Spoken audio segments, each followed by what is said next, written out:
우리가 살아갈 때 여러 간절한 일이 있는데 가장 간절한 것이 병에서 낫는 겁니다. 집에 불이 나면 사람이 제정신이 아니다. 제가 그런 말을 들은 적이 있습니다만은 뭐 불이 나서 제정신이 아니겠지만은 그거야 또 다시 더 벌면 되고 그렇죠. 그러나 가족이 아파서 그 병에 신음하는 그런 모습을 보면 참 딱하고 참 내 몸을 어떻게 쪼개서 나눠줄 수도 없고 이제 그런 어려움이 있습니다. 자기 자신이 아픈 것도 참 힘들지만은 가족이 아픈 것이 참 더 우리 마음을 여러 가지로 그렇게 슬프게도 하고 또 우리 자신의 한계도 또 느끼기도 하고 그렇습니다. 특별히 딸이 아프다. 오늘 이 해당장이라는 야이로 여기에 딸입니다. 우리 성경 세 곳에 조금씩 다르게 나오지만은 야이로를 한갈리라고도 하고 또 두 군데서는 해당장이라고 하고 그리고 딸도 이제 한 곳에는 그냥 어린 딸이라고만 하고 또 한 곳에는 12살이라고도 하고 또 누가복음에는 정확하게 바로 애동이다. 바로 애동딸입니다. 이제 애동딸이 아픈데 그 아픈 정도가 거의 이제 죽게 된 곧 죽는 그러한 병입니다. 그 병이 무슨 병인지 우리가 알 수가 없지만 요새야 뭐 이런 병이 많겠습니까? 또 병원에서 관리하고 또 병명도 요새는 거의 뭐 모르는 병이 없잖아요. 그러나 외국에는 옛날에는 고대 때는 아는 병이 별로 없죠. 아는 병이 전부 모르는 병이죠. 모르는 병으로 죽고 그래 뭐 요새는 우리가 무슨 새로운 병이 많다 이렇게 하지만 옛날에 그걸 몰랐던 거지. 요새 새로운 병이 그렇게 물론 아주 현대병이라는 개념이 있긴 하겠지만 그것도 엄밀히 생각해 보면 그렇겠죠. 우리가 몰라서 몰랐던 병이지. 그래서 뭐 옛날에 무슨 뭐 미라나 이런 데 보면 뭐 이게 뭐 검사를 해보니까 무슨 병을 앓고 있었다. 그때도 무슨 병이 있었다. 요새 이제 영어로 그렇게도 추적하고 합니다. 어쨌든 우리가 뭐 성경에서 이 말은 안 쓰지만 그래도 우리가 세상에서 분신이다. 내 일부다. 내 몸의 일부다. 그게 이제 자식 아닙니까? 그런데 그 자식이 죽어가는 이것은 참으로 절박하고 절실한 어떻게 보면 가장 하나님께 간절히 내어놓고 창자라도 쏟아서 내어놓아 자식을 살려야 되는 그러한 간절함이 있는 상황이라고 생각됩니다. 예수께서 그라사 지방에서 이제 더러운 귀신 들린 자도 고치고 그리고 오늘 다시 돌아온 그런 상황에서 무리가 그를 기다리고 이제 환영을 하는데 그 바닷가에 해당장 야이로가 나타났습니다. 해당장은 그야말로 해당의 장입니다. 아마 전에 잠깐 말씀을 드렸지만 뭐 여러 군데 어디나 해당이 있는 것이 아니니 우리가 가버나움 해당이라고 보아도 되겠습니다. 그 가버나움 해당의 장 중에 하나다. 제가 책을 찾아보니까 해당장은 평신도 중에서 장로들이 뽑습니다. 그러니까 어떤 뭐 오늘날 교회의 직분이라 이런 개념이라기보다 이때도 또 장로들도 또 조금 오늘날 장로하고 다릅니다. 연장자들. 그러니까 연장자들이 주로 모여서 평신도 중에서 뽑고 주로 해당을 유지하고 그리고 성경 두루마리, 성경이 아주 중요하지 않습니까? 해당의 그 두루마리를 비치하는 그것을 준비하고 조달하고 하는 거. 그리고 무엇보다 해당장이 가장 하는 큰 일은 이스라엘 백성은 삶의 중심에 제사가 있거든요. 그러니까 일주일 내내 제사 준비하고 그 다음에 제사 드린 거.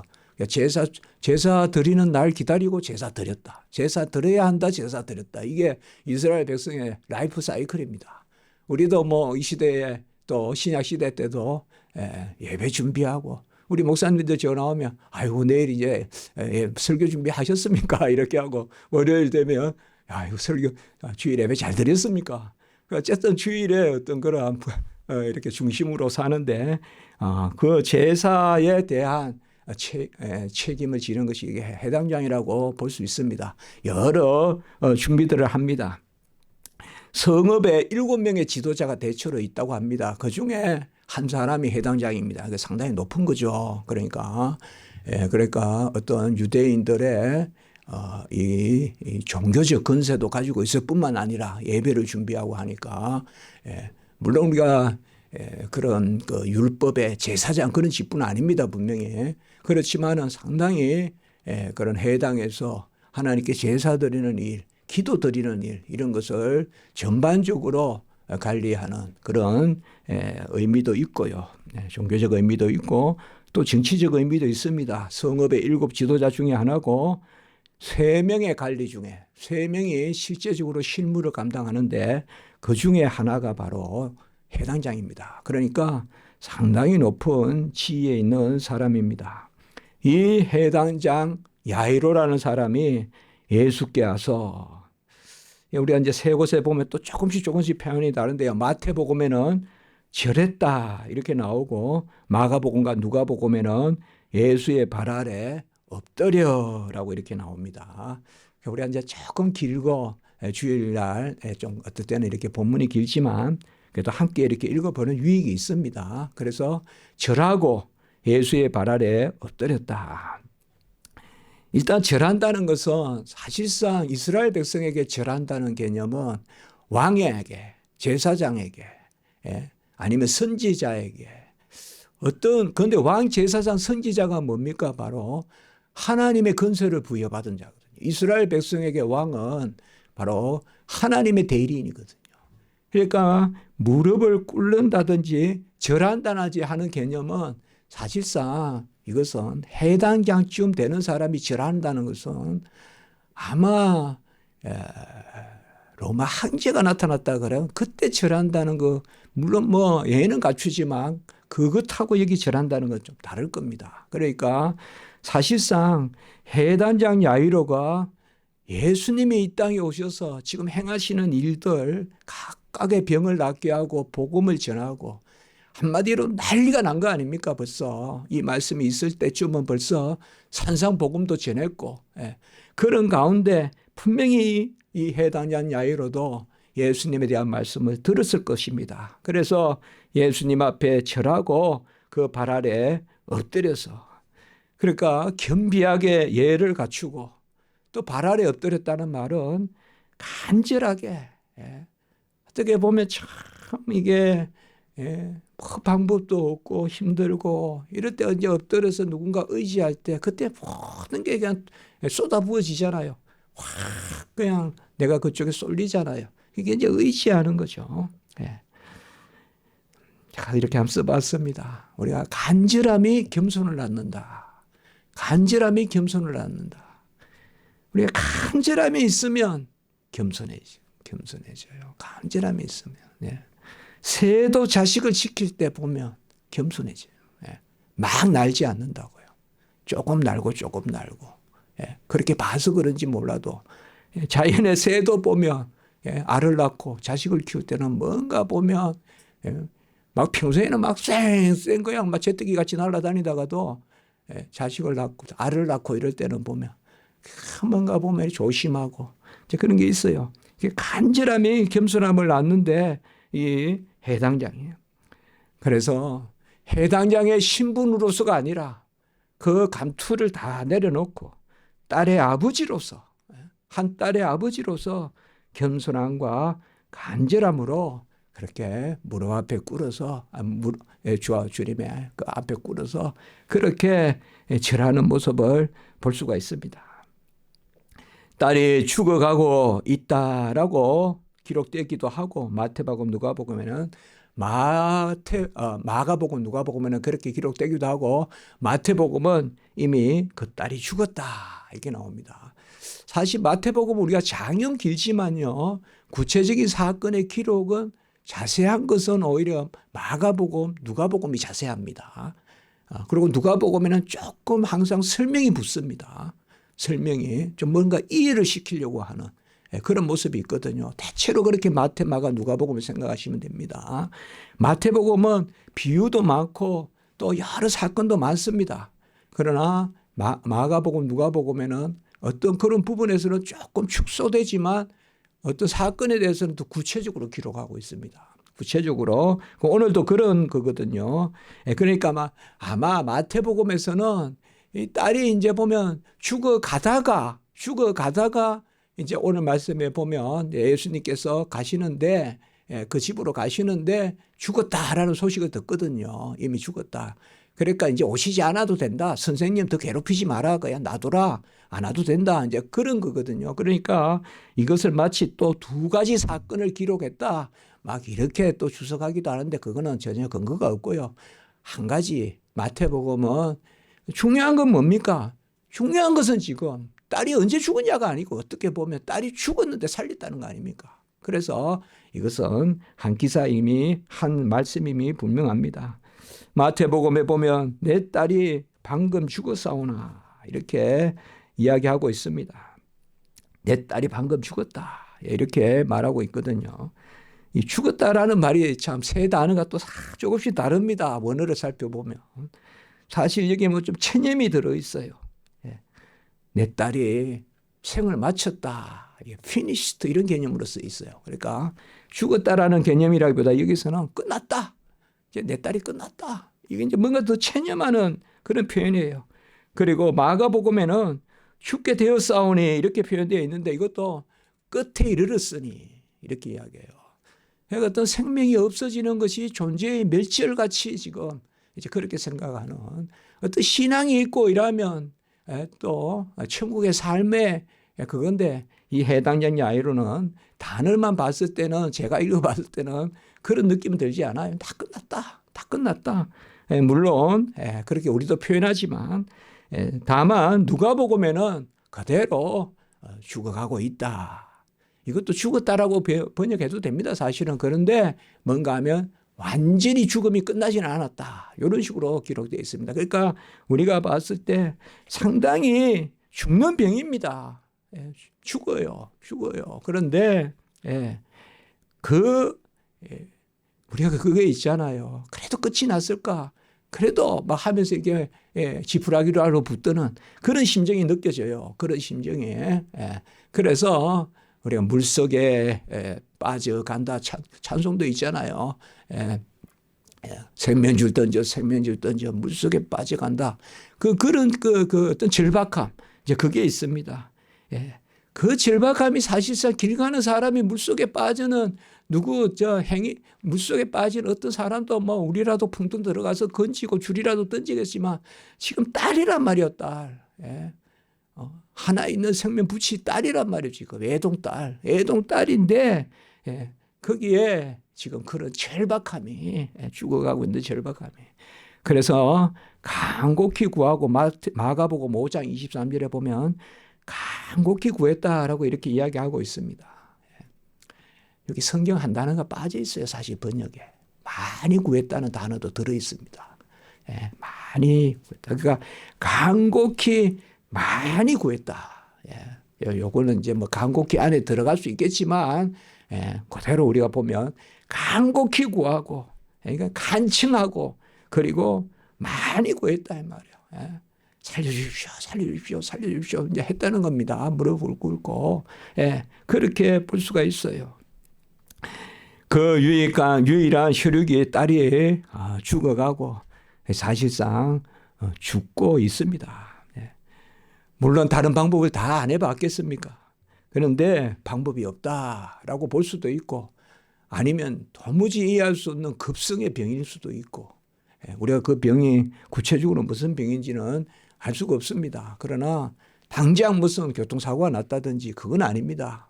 그래서 하루건 이틀이건 아팠다가 그냥 시름 밥도 못 먹고 그냥 의식이 없어지고 막 그냥 땀이 흐르고 열이 나고 막 그런 거 아니겠습니까? 그래서 이제 이 해당자 야이로가 오셔서 그 몸에 손을 얹어 주소서. 그로 구원을 받아 살게 하소서. 이제 이런 것들 우리가 새 복음서를 다 묶어서 생각해 보면 오시라라고 이제 이렇게 이야기합니다. 오시라. 또 어떤 사람은 또 이렇게 주석을 해놨어요. 네. 네. 해당자 야이로의 신앙은 백부장의 신앙보다는 못하다. 백부장 신앙은 오지 않아도 된다 이거죠. 백부장 하인을 낳게 할 때는 나도 내 수하에 사람들이 있는데 내가 오라 하면 가라 하면 오고 오라 하면 오고 가라 하면 가는데 뭐 주님이 내 그 처소까지 오시냐. 말씀만 하시면 낫겠다. 근데 여기 이제 해당장 야이로는 오셔서 그 몸에 손을 얹어 주소서라고 하는데 이 손을 얹는다는 것은 권능의 인지입니다. 안수라고도 볼 수 있습니다. 그런데 꼭 주님이 손을 얹어서 낫게 한다기보다 이 당시에 우리가 구원을 위한 기도를 하고 할 때 이렇게 손을 얹고 그런 것이 있습니다. 그러니까 오셔서 손을 얹어 주소서. 그 해당자의 아이로는 그저 지금 예수님의 어떤 큰 권능이나 그거보다는 어떻게 보면 큰 믿음을 가졌다기보다는 또 한 사람도 생각나는 사람이 있죠, 여러분들. 바리새인이고 지도자였던 바로 니고데모는 밤에 나타났잖아요. 그러니까 니고데모가 사실 중직자 관리 중에 처음 이제 예수님을 찾아오지 않습니까? 이런 사람들이 왜 중요합니까, 지금? 다 하나하나 중요하거든요. 이제 이런 사람들이 이제 나중에 로마 이제 황제까지 믿게 되는 그러한 다 디딤돌 아닙니까? 이런 사람들이. 갈리고 이런데. 그래서 니고데모는 밤에 왔잖아요. 근데 뭐 그거야 좀 절박함이 적었다. 니고데모는 어떻게 거듭나냐 물으러 왔으니까 뭐 절박함이 적었는데 낮에 오니까 눈치 보이고 예수 만나기가 눈치 보이고 그러니까 밤에 왔는데 어쨌든 이 야이로는 믿음이 약하다라고 이런 말들을 굳이 우리가 그렇게 쓸 필요는 없습니다. 그런데 그렇게 보는 경우도 있습니다. 그로 구원을 받아 살게 하소서라고 이렇게 이야기합니다. 우리가 구원을 받는다라고 하면 예수 믿어 구원받고 천국 가고 지금 여기에서 구원을 받는다라는 단어는 생명을 얻는다는 단어는 맞습니다. 분명히. 구원을 받는다는 단어와 산다는 단어는 두 단어로 보면 됩니다. 생명을 얻어서 살아간다 이 말입니다. 그러니까 우리가 일상에 우리나라 말에 삶이라는 말 달에 두 단어가 다 들어가 있지 않습니까? 생명을 얻어서 활기차게 살아가게 하소서. 오늘 이제 말씀에 우리가 끝에 보면 뭐요? 일어나서 음식을 갖다 주라. 그 일어난다는 말은 이제 생명을 얻는 거예요. 살아나는 거고. 음식을 갖다 줘서 먹게 하라. 이거는 이제 정상적인 삶을 살아가는 거죠. 그저 생명만 연명하는 것이 아니라 살아나서 이제 건강한 삶을 다시 살아가는 것이죠. 그래서 구원을 받아 살게 하소서 이렇게 쓰고 있습니다. 이스라엘 백성에게 구원이라는 개념은 사실 오늘날 우리가 말하는 그러한 영혼 구원, 그야말로 구원의 은혜, 영생을 얻어서 하나님의 자녀되는 그것만이 아니라 우리가 계속 몇 주 동안 말씀 중에 보십시오. 물에 빠져가는 자들이 뭐라고 했습니까? 주여 주여 구원하소서 이렇게 이야기했잖아요. 그러니까 그때 쓰는 구원입니다. 그럼 물에 빠져 들어가니까 건져달라는 뜻입니다. 그러니까 구원이라는 말은 기본적으로 살려주는 것입니다. 병을 낫게 해주는 것입니다. 온전하게 해주시는 것입니다. 어떻게 보면 우리가 구원이다 이러면 막연하게 그냥 일상의 삶은 내가 살아가고 구원은 하나님의 어떤 우리에게 신분을 주시고 죽고 나서 이제 영생을 누리는 이렇게 생각하기 쉽지만 사실 구원이라는 이 단어는 철저히 우리 전체의 삶과 관계되고 살아나서 움직이는 것이고 살아나서 향기를 내는 것이고 그것입니다. 귀신 받은 자, 귀신 들린 자도 우리가 지난주에 받지 않습니까? 귀신 들린 자가 나왔을 때 그때 귀신 들린 자가 바로 구원받았다 이렇게 이야기하거든요. 구원을 받아서 이제 예수님과 앉아서 음식을 먹고 옷을 입고 이제 옷도 안 입고 있었잖아요. 그전에는 이 구원받았다 이런 말이 여기에 나옵니다.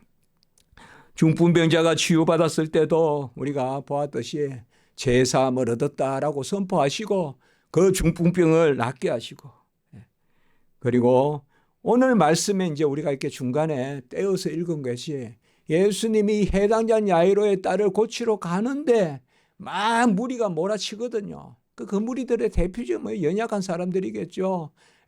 뭐 혹자는 뭐 예수 따라다니면 뭐 먹을 게 생긴다라고 해서 오는 사람도 있을 거고, 혹자는 또 어떤 병이 낫고자 하는 뭐 그런 거겠죠. 그래서 무리가 가는데 거기에 이제 우리가 다음 주에 보겠습니다만은 12의 혈류병 환자가 있잖아요.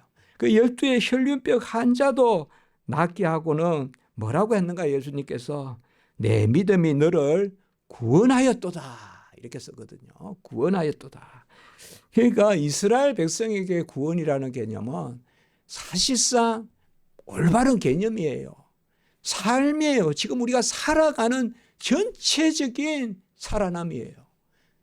그저 생명만 얻고 살아가는 게 아니라, 영면만 하는 게 아니라, 호적만 천국 시민권으로 옮기는 게 아니라 우리의 삶 자체가, 그래서 병이 나았고, 그래서 또한 굶주릴 때는 채워지고, 그러니까 전체적인 그게 구원의 개념이에요. 진성의 습격을 당할 때도 구원하소서 하면 그 습격에서 나를 건져주소서. 그리고 배가 빠졌을 때도 구원하소서 하면 나를 그 물에서 건져달라는 거고, 수렁에 빠졌을 때도 수렁에서 나를 건져 구원하소서라고 하면 그게 그겁니다.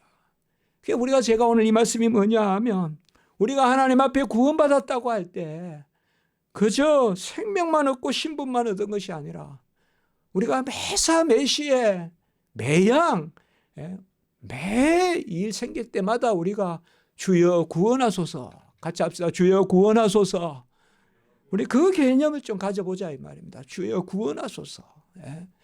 구원은 어떤 추상적이고 어떤 막연한 것이 아니라, 구원은 우리 신분이고 우리가 자녀됨이고 우리가 하나님의 상속자됨이지만, 그것은 그저 신분만 주시는 것이 아니라 모든 삶에, 이게 이스라엘의 구원이고 이게 우리가 사용하는 구원이거든요. 모세가 출애굽하고 난 다음에, 홍해를 건너고 난 다음에 모세의 노래가 있잖아요. 제가 그래서 출애굽기 15장 2절에 보면, 오늘 아까 이제 우리가 예배 드리기 전에 오늘은 보통 시편을 읽는데 제가 출애굽기 15장 2절을 읽고 예배를 시작했거든요. 우리의 여호와는 나의 힘이요 노래시며 구원이시로다. 이게 바로 이제 출애굽기 14장에는 출애굽이 나오고 15장에는 바로 그 유명한 모세의 노래가 나오잖아요. 이건 시편에도 그대로 실려 있단 말이에요. 모세의 노래가. 그때 출애굽기 15장 2절에 보면 여호와는 나의 힘이요 노래시며 구원이시로다. 그런데 출애굽기 14장 13절에 보면, 한번 찾아볼까요? 우리가 이 구절만. 출애굽기 14장 13절. 이런 것들은 우리가 조금 새겨지으면 싶어서요. 출애굽기 14장 13절. 자, 이제 홍해를 건너는 그 절박함이에요. 뭐 우리가 병이 들어와서 죽기도 하지만, 사고가 나서 죽기도 하고, 또 뭐요? 적들이 쳐들어와서 죽고, 지금 이 상황은 적이 쳐들어와서 죽는 거예요. 앞에는 홍해가 있고 뒤에는 세계 최고의 애굽의 기병이 지금 창을 겨누고 뛰어오고 있어요. 쫓아오고 있다고요. 자, 14장 13절 시작. 모세가 백성에게 이르되 너희는 두려워하지 말고 가만히 있어서 여호와께서 오늘 너희를 위하여 행하시는 구원을 보라. 너희가 오늘 본 애굽 사람을 영원히 다시 보지 아니하리라. 가만히 있어서 잠잠히 여호와께서 너희를 행하시는 구원을 보라. 이 구원은, 여기 구원은 일단 물에서 건지는 거예요. 여기 구원은 죽은 후에 천국의 삶을 이야기하는 게 아니에요. 여기 구원은 지금 이스라엘이 애굽의 그 소나기에서, 그런데 그 다음에는 뭐요? 애굽 사람을 영원히 다시 보지 아니하리라. 이 말은 뭐예요? 다시 올 일 없다는 말도 되지만 저들 다 죽이겠다 이거예요. 저 세대를 멸절시키겠다 이거예요. 저 세대를 멸절시켜서 다시금 너희들 괴롭히지 않게 하겠다. 사실 애굽이 마음만 먹으면 언제라도 이스라엘 백성 또 추적할 수 있어요. 또 이렇게 올라와서 아니면 홍해 건너서 애굽은 전쟁도 학교했기 때문에 건널 수 있단 말이에요. 배를 만들어서. 언제든지 따라올 수 있어요. 그런데 가만히 보세요. 우리가 출애굽기, 레위기, 민수기 하면서 제가 설교하면서 이 말씀 드린 적이 있어요. 그 이후로는 한 번도 애굽은 나타나지 않아요. 이스라엘 백성을 다시 괴롭히지 않는다고요. 여기 약속했잖아요. 애굽 사랑을 영원히 다시 보지 않으라. 애굽은 사실 역사에서 이 이후로 사라져요. 이 이후로 사라지거든요. 역사에서. 마치 저 수양제가 우리나라가 전쟁하고 그냥 쫓겨났듯이 말이에요. 그게 애굽이 이때 이 왕조가 망해버려요. 왕조가 망해버리거든요. 자, 우리 펼친 김에 15장 2절 출애굽기에 바로 15장이 모세의 노래입니다. 그리고 모세의 누이 미리암의 노래도 따라서 나오는데요. 15장 2절 같이 한번 봅니다. 시작. 여호와는 나의 힘이요 노래시며 나의 구원이시로다. 그는 나의 하나님이시니 내가 그를 찬송할 것이요 내 아버지의 하나님이시니 내가 그를 높이리로다. 아멘. 우리가 구원이라는 개념을 오늘 이 말씀에서 생명만 살리는 것이 아니라 예수를 만나면 온전해지고 나아지고 지경이 넓어지고 높아지고 신령한 것을 보고 독수리의 날개에 실려 올라가듯이 그게 구원의 개념입니다. 그게 구원의 개념이에요. 혹은 우리가 이 세상에서 세상적인 것으로서는 둘째가 되고 셋째가 될 수도 있겠지만 하나님이 우리를 구원하시면 머리로 세우시기 위하심이거든요. 장자를 다 죽이잖아요. 장자를 죽이되 그 양의 피를 본 장자는 살리잖아요. 그렇게 본다면 우리가 장자란 말이에요. 구원받은 장자들이라고요. 머리가 되게 하신다고요. 그것을 우리가 보는 겁니다. 이제 예수님께서 야이로의 집으로 가는데 피리 부는 자들과 떠드는 이제 이런 것을 보면 우리가 헌화한다 이런 거 있잖아요.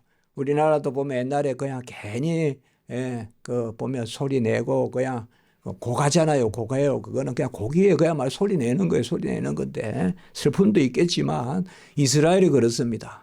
그래서 피리 불고 떠드는 무리가 있어 애통한 사람들이 있고 그래서 이제 해당장이 와서 이제 마가복음 누가복음에는 보면 죽었다. 선생을 더 괴롭게 하지 말라라고 이렇게 이야기합니다.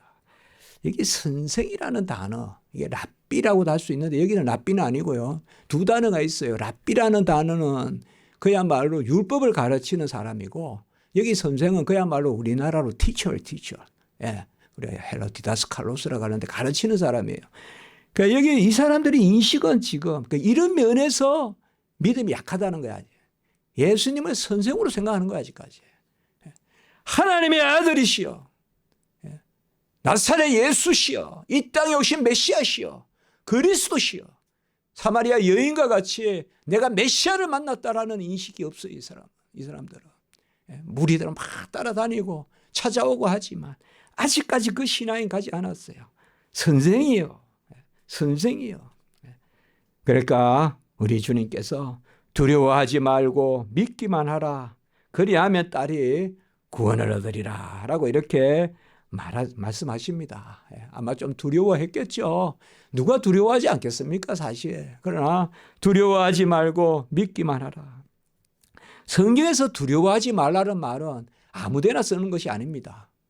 성경에서 두려워하지 말라는 것은요. 우리가 자주 볼 수 있잖아요. 아브라함이 여호와를 두려워하여 또 모세가 두려워하여 이 두렵다는 말은 하나님의 임재를 이야기합니다. 하나님의 임재. 하나님이 임하셔서 역사하심을 뜻합니다. 이스라엘 백성에게. 두려워하지 말라는 것은 하나님의 뜻을 구하고 하나님의 행사에 그 앞에서 가감히 하나님의 행사를 이렇게 안으라 이 말이에요. 그러니까 받아들이라 이 말이에요. 감사함으로. 우리가 기도원에 보면 이게 나와요. 기도원에. 기도원이 바로 여호와를 만났는데 하루다 나여 죽게 되었습니다라고 죽었다고 생각했어요. 그런데 내가 여호와의 얼굴을 대면하여 보았사니 내가 죽었나이다라고 했는데 사사기 6장 24절에 보면 두려워하지 말라 죽지 아니하리라라고 하고 여호와 샬롬이라고 했어요. 같이 합니다. 여호와 샬롬. 바로 평강의 하나님이에요. 샬롬은 뭔가 하면 제자리에 있는 것입니다. 이 가을에 이제 나무가 열매 맺는 거 그게 샬롬입니다. 하나님이 주시는 거 잘 공급받아서 가을에 열매 맺는 거 우리도 잘 누려서 하나님에서 그래서 두려워하지 말라 믿기만 하라는 것은 뭔가 하면 여호와의 품에 거하라 그리고 그가 주시는 대로 누려라 그겁니다. 두려워하지 말고 믿기만 하라. 왜 네가 근심하고 네가 걱정하냐. 내가 주장하리라. 내가 그 딸을 맡으리라. 내가 그 딸을 사랑한다 이 말이에요. 내가 이루리라. 아까 홍해에도 마찬가지잖아요. 잠잠하라. 두려워하지 말고 가만히 있어서 여호와께서 오늘 너희에게 행하는 구원을 보라. 똑같은 개념이에요 지금. 죽음을 앞둔 홍해가나 또 딸의 죽음을 앞둔 이 아비나 마찬가지란 말이에요. 뭐냐 하면 가만히 서서 오늘 내가 너희에게 행하는 구원을 보라. 우리가 어쩐 일을 당할 때요. 기가 막히는 일을 당한다고요. 큰일이라서 기가 막히는 게 아니에요. 어떻게 보면. 그 남은 모르는 큰일, 누구나 큰일 같으면 다 같이 기도하지만 나에게만 큰일이 있어요. 그게 가족의 일일 수 있고 그게 자식의 일일 수 있고요. 그 나에게는 너무 큰일이에요. 그러나 남보기에는 그냥 담 넘의 일이에요. 남의 집 담 넘의 일이라고요. 모른다고요 그 일을.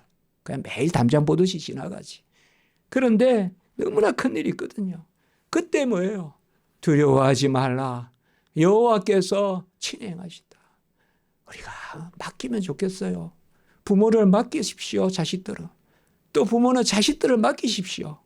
여호와의 행사에 은혜의 장중에 잠잠히 그가 행하는 구원을 보라. 서로 좀 힘들고 서로 좀 삐걱하고 서로 좀 안쓰럽고 애처롭고 그렇게 보일지라도 분명히 하나님의 품 안에서 그가 온전하게 될 것입니다. 제가 미국에서 유학할 때 짐을 잃었어요. 그래서 시카고에 그라네피즈에서 시카고에서 이제 비행기를 갈아타고 저기 히드로 공항으로 가서 에딘버러로 가는 그 여정인데요. 돈이 한 푼도 없는 거예요. 그나마 그 캐비넷에 들은 것은.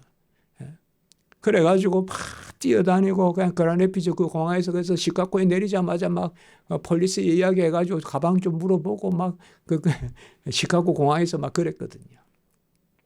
그래서 이제 시카고에서 다시 안 된다, 없다, 뭐 이렇게 해서 완전히 그냥 하나님이 이제 어떻게 보면 박사과정의 장도를 오르는 길에 큰 죽음이 되게 해주신 거예요.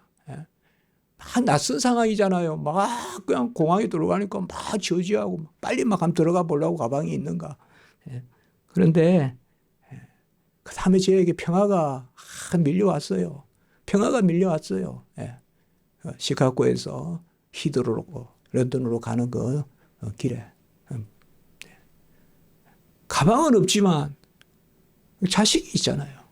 자식을 잃지는 않았잖아요. 그 얼마나 감사한지 아주 감사하더라고요. 내가 쟤들을 잃었으면 어떡했었겠냐. 쟤들을 내가 잃었으면 정말 어떻게 보냈냐. 아니, 감사합니다. 제가 그 마음이 있더라고요. 그러면서 뭔가 모르게 새로운 길을 가는 저에게 하나님이 큰 걸 가르쳐 주시는 너는 네가 가진 본질을 감사해라. 그런 것이요. 오늘 보십시오. 이제 병이 나았어요. 병이 나았습니다. 두려워하지 마라. 낫게 하다. 병이 나서 달리다쿰 일어나라. 아이의 손을 잡고. 아이는 이미 죽었어요. 죽은 사람의 손을 잡으면 안 돼요. 그건 부정한 거예요. 죽은 사람의 시체를 만지면 안 돼요. 근데 예수님은 뭐예요? 부정한 일이면 십자가의 죽음도 부정한 거예요. 저주의 죽음이에요. 나무에 달려서 죽는 것마다. 어느 주석을 보니까 잘 해놨어요. 부정한 것이 생명을 살리는 일이라면 정한 것을 이긴다 이거예요. 중요한 것은 생명을 살려야죠. 지금 딸의 생명을 살려야죠. 무슨 의식이 규례가 앞서는 게 아니잖아요. 다윗도 안식일에 진설병을 먹었잖아요. 생명을 살리는 거 아니에요. 그런 하나님의 은혜입니다. 달리다쿰 말씀하시기를 딸아 일어나라. 쿰이 일어나라는 거예요. 달리다. 내가 말하노니 일어나라. 죽음에서 일어나라. 빛을 비추라. 우리 자녀들 일어나기 바랍니다. 두려워하지 마세요. 우리 자녀들 하나님이 함께 하세요. 또 우리 부모님들 함께 하세요. 우리 근속들 함께 하십니다. 하나님이 우리에게 본질적으로 주셨어요. 영이 돌아와. 오늘 말씀에 보면 누가복음에 영이 돌아와 곧 일어나서 걸으니. 이거는 마치 예수님께서 영원히 떠나가시니라 그 말씀하고 비교가 돼요. 예수님이 영원히 떠나가시면 다 이루었다 하실 때 영원히 떠나가시니라. 하나님 성경 말씀을 보면 이럴 때 감사해요. 예수님의 말씀하고도 연결이 되고 또 출애굽기 말씀하고 연결이 되고 예수님이 영원히 떠나가심이라 하면서 죽으셨잖아요. 그가 영원히 떠나 고개를 숙이고 다 이뤘다 하시고 고개를 숙이고 영원히 떠나가시니라. 그게 요한복음 19장 30절이잖아요. 오늘 여기 말씀해 보면 영원히 돌아왔어요. 영원히 돌아왔어요. 일어나 걸으니 가장 저는 중요한 게 이거예요. 아이에게 먹을 것을 주라. 이거는 뭐예요? 아이가 살아가는 거예요. 이제 생명을 주시는 것만 아니라 생활을 주신다 이 말이에요. 아마 이 아이는 이전보다 더 큰 힘을 얻고 살 거예요. 예수님께서 더 큰 힘을 주셨을 거예요. 이스라엘 백성이 홍해를 건너는 것은 그저 무슨 유람하듯이 홍해를 한번 건너보는 게 아니라 가나안 복지로 들어가기 위한 것이듯이 하나님이 우리를 죽음의 그 위경에서 다시 살리시는 것은 위험한 곳에서 우리를 끄집어내시는 것은 복지로 이끌으시기 위함인 줄 믿으시기 바랍니다. 그저 어려운 길을 한번 놀이하듯이 지나가고 무슨 그냥 놀이터에 위험한 거 한번 타보듯이 홍해를 건너라고 했겠습니까? 하나님이 홍해를 건너라 하신 것은 가나안 젖과 꿀이 떠르는 아이들이 먹을 것을 줄 아이가 있는 것을 기뻐하시기 바랍니다. 건강한 아이가 있는 것을. 먹을 것을 줄 수 있다는 게 얼마나 감사합니까? 제가 그 생각을 해봤습니다. 먹을 것을 만드는 게 힘드는 게 아니라 먹을 것을 줄 건강한 아이가 있다는 거예요.